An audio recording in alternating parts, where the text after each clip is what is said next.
নিষিদ্ধ জিনিস থেকে বাঁচো। বলে কেমন? বলে চোখ দিয়ে দেখো দেখো দেখো, আল্লাহ যা দেখতে নিষেধ করেছেন তার থেকে বাঁচো। স্বাধীনতা নাই, চোখ আছে দেখার জন্য, তার মানে যা মনে চায় তাই দেখবা স্বাধীনভাবে? না, স্বাধীনভাবে জীবন চালানের এই জীবনের কোনো মূল্য নাই। মনে যেমন চায় তেমন চলা, এর নাম স্বাধীন চলা। মনে চায় বিড়ি টানবা টানো, মনে চায় টুপি পরবা পরো, মনে চায় টুপি খুলে ফেলবা খোলো, মনে চায় চুল রাখবা রাখো, মনে চায় রাখবা না কেটে ফেলো। এই স্বাধীন জীবনের কোনো দাম নাই। মনে যেমন চায় তেমন কোন প্রতিষ্ঠান চালাইলেও প্রতিষ্ঠান টিকে না।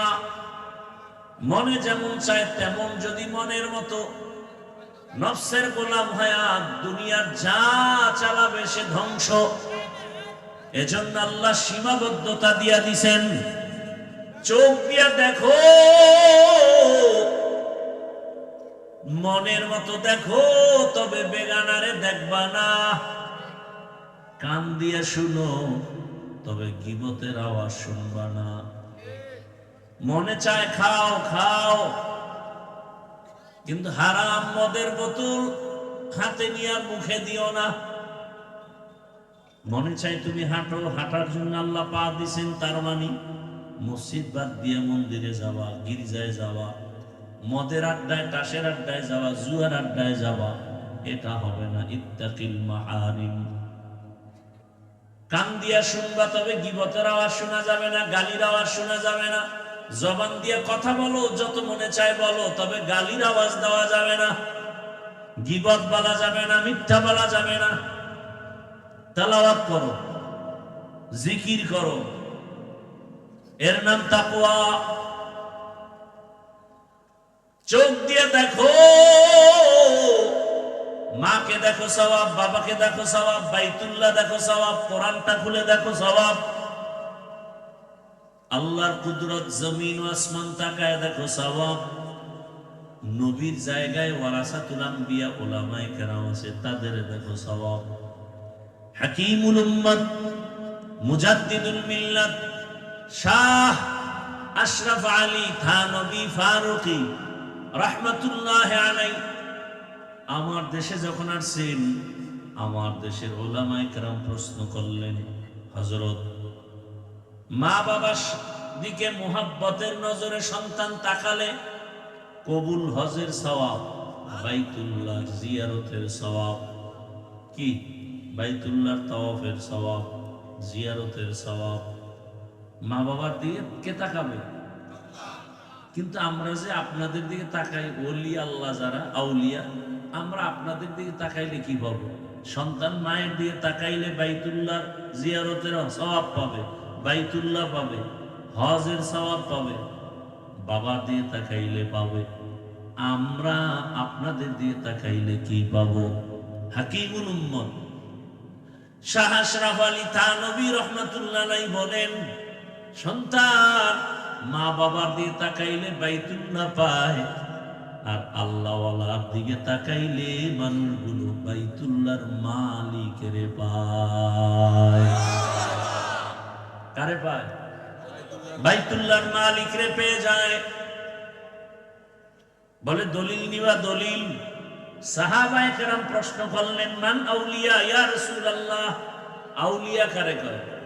রহমতের নবী জবাব দিলেন, ইযা যুকিরাল্লাহ, তাদের দিকে নজর দিলে রবের কথা স্মরণ হবে, আল্লাহর কথা স্মরণ হবে। আর যে ওলিয়ে কামেল, মুজাদ্দিদে মিল্লাত, মুজাদ্দিদে জামান, এগুলোর দিকে তাকাইলে যদি দেখেন যে বিড়ি টানার কথা মনে পড়ে, এরম ফিরও আমাদের দেশে আছে। এর চেহারার দিকে তাকাইলে মনে হয় আমার দাড়িটাও ফেলে দেবে, এত সুন্দর ফির, দাড়ি নাই, মনে হয় লেডিস হয়ে বয়ে রয়েছে জন্ডিসের আকারে। এরা পীর, এরা শুধু পীর না, অলিকুল শিরোমণি, প্রস্রাব করে লয় না ভালো। এরা মুজাদ্দিদে জামান, আমি বলি এরা আন্তর্জাতিক বেঈমান। আল্লাহ হেদায়েত দান করুন। ভাইয়েরা আমার, দেখেন কত ঝামেলা আমাদের দেশে ধর্ম নিয়ে। একদল পীর মানে না, আবার আরেক দল পীর এমন লাইনে গেছে যে শিরিকের থেকেও মারাত্মক অবস্থা।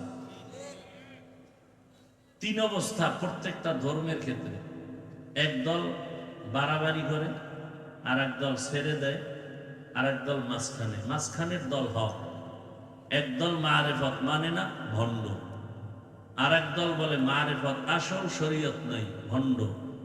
আউল বাউল ভণ্ড, শরীয়ত নাই, কি মানে মারেফত। আর যারা বলে না শরীয়তও আছে মারেফতও আছে, এরাই হক। শরিয়াতরা মুকদ্দম দার আকনু, মারিফত আজ শরিয়াত নিসিতে বেরু। শরিয়াত হো তরিকত হো তমামি, হकीकत में मोहम्मद के গোলামি।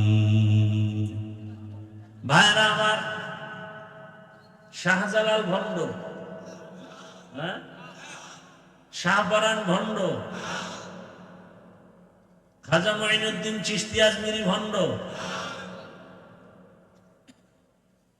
মদিনাতুল মুনাওয়ারা থেকে ভারতে আসছেন, কালেমার দাওয়াত শুরু করে দিলেন খাজা মঈনুদ্দিন চিশতি আজমিরি। অথচ মদিনা থেকে আসছেন, দাওয়াত দিতে দিতে দিতে দিতে লক্ষ লক্ষ লক্ষ লক্ষ বিধর্মী কালেমা পড়ে মুসলমান হয়ে গেল। খাজা মঈনুদ্দিন মায়ের কাছে বড় আনন্দ। মা বলে এত আনন্দ কেন? বলে আম্মা জান, লক্ষ লক্ষ বিধর্মী কালেমা পড়েছে। মা বলে এটা তোমার কোনো অবদান না, সব আমি মায়ের অবদান।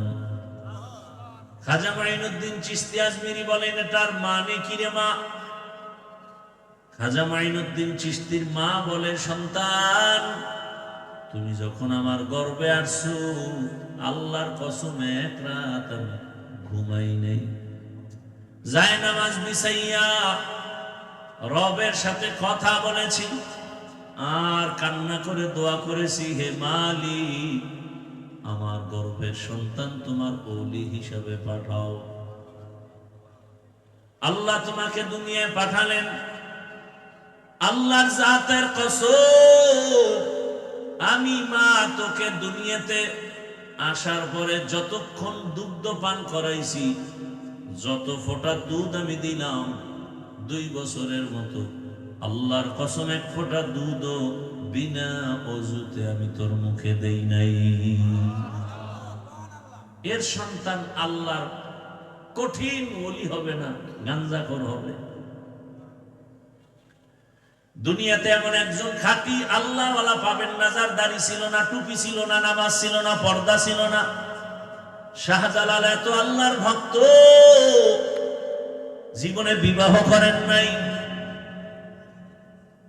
আল্লাহর মোহাব্বতে এতটাই মশগুল ছিলেন যে বিবাহ করেন নাই।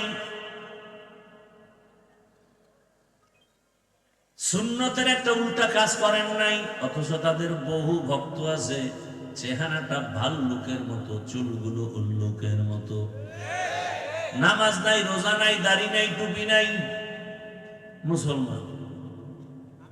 বয়ান শুনতেছে অথচ নামাজ পড়ে না।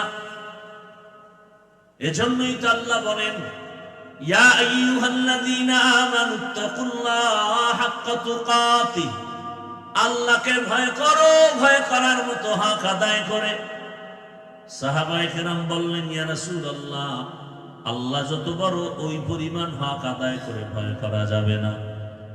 আল্লাহ পাক আয়াত নাজিল করে দিলেন, ইত্তাকিল্লাহা মাসতাতা'তুম, হক আদায় করা লাগবে না, বান্দা সাধ্যমতো আমাকে ভয় করো।